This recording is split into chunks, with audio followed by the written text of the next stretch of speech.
देश दुनिया की तमाम बड़ी खबरों को देखने के लिए हमारे चैनल को सब्सक्राइब करें और बेल आइकन को दबाएं ताकि सबसे बड़ी खबर सबसे पहले आप तक पहुंच सके। आइए आपको दिखाते हैं इस वक्त की सबसे बड़ी खबर। दिल्ली में छात्र प्रदर्शन के दौरान कथित तौर पर पैलेट गन के इस्तेमाल का मामला अब सुप्रीम कोर्ट पहुंच गया है।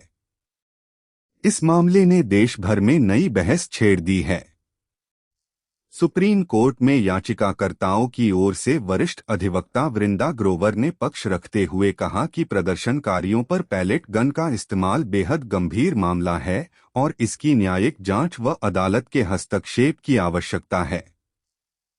सुनवाई के दौरान अदालत के समक्ष छात्रों की सुरक्षा, शांतिपूर्ण प्रदर्शन के अधिकार और कानून व्यवस्था बनाए रखने के तरीकों को लेकर कई महत्वपूर्ण दलीलें रखी गईं।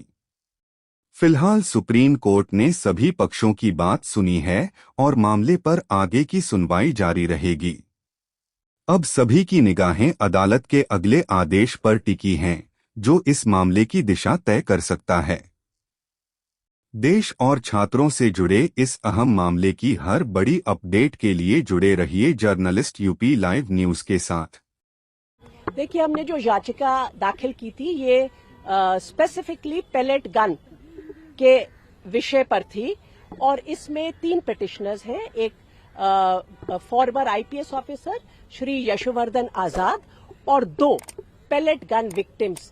ये 2 नौजवान लोग हैं जो उस दिन और लोगों के साथ उस प्रोटेस्ट में शामिल हुए थे एक बेहतर एजुकेशन सिस्टम के लिए।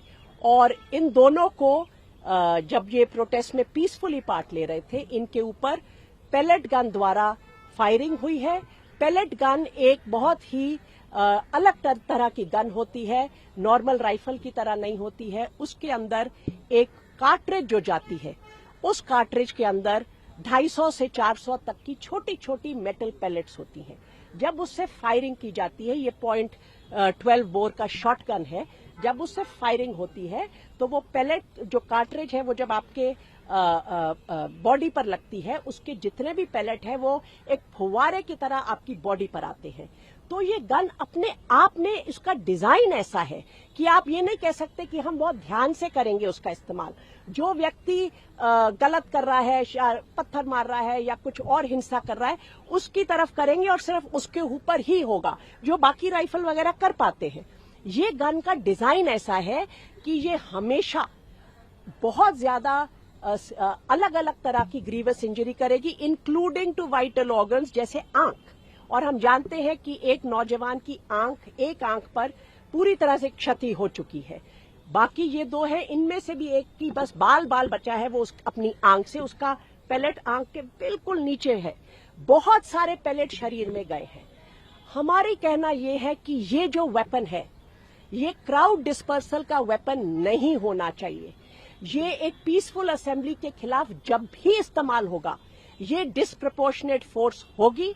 इसका हार्म और इंजरी, जो नुकसान बॉडी को मिलेगा, उसमें हमेशा ऐसा होगा कि वाइटल ऑर्गन पर।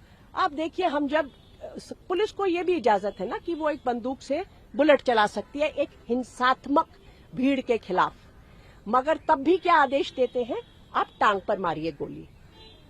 ये जो वेपन है ये इस प्रकार का वेपन है कि इसका जो पैलेट जाएगा वो कहीं पर भी जाएगा बॉडी में, उसको आप कंट्रोल नहीं कर सकते।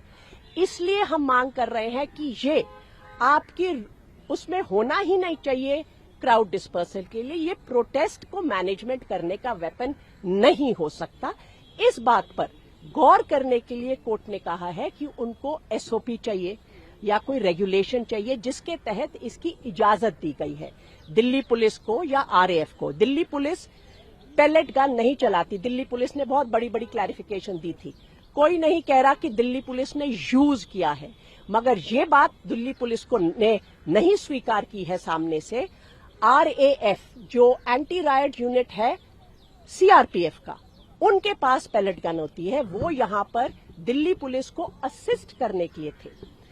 ये बात कि पैलेट गन की फायरिंग होगी, इसकी इजाजत डीसीपी लेवल का ऑफिसर देता है जो दिल्ली पुलिस का अफसर है। और ये बात हिंदू के पत्रकार ने साबित की है जनरल डायरी पार्लियामेंट स्ट्रीट के पुलिस स्टेशन से, तो उसमें अब कोई गुंजाइश नहीं है।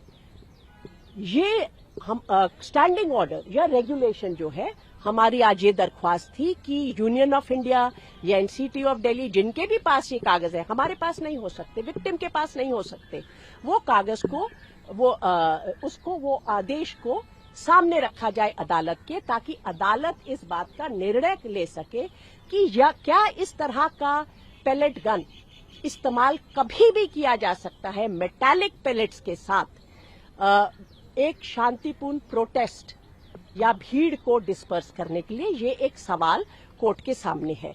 उसके लिए हम उम्मीद करते हैं कि यूनियन और एनसीटी जो डॉक्यूमेंट्स हैं जो उनके पास हैं और उनके हैं, वो अदालत के समक्ष रखेंगे।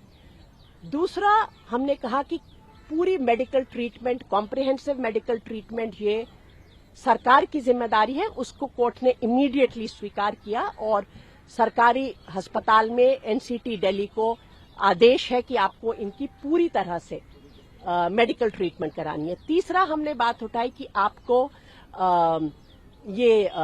इनको कॉम्पनसेशन देना है, क्योंकि मैं तो प्रोटेस्ट में पीसफुली पार्ट लेने की गई, मैं घर इस तरह का चेहरा या एक आंख खत्म होके नहीं आना चाहिए। कोर्ट ने उस पर भी गौर करेंगे और हमने कहा सिर्फ फिजिकल इंजरी नहीं, एक ट्रॉमा भी है। आखिरी बात जो हमारे पिटिशन में थी कि जो कागजात हैं, किसकी आगे इंक्वायरी होगी, इन्वेस्टिगेशन होगी, जो भी स्वरूप सुप्रीम कोर्ट इसको देगा, एसआईटी का की तरफ इशारा हुआ है 28 जुलाई के आदेश में, उसमें जो कागज हैं, जो रिकॉर्ड है, जो रजिस्टर है, जो लॉग बुक्स है, जिससे ड्यूटी रजिस्टर पर कौन गया, आप सबने वो वीडियो देखा है जिसमें वो पेलेट गन आरएएफ का सिपाही एम करके मार रहा है डायरेक्ट प्रोटेस्टर्स पर।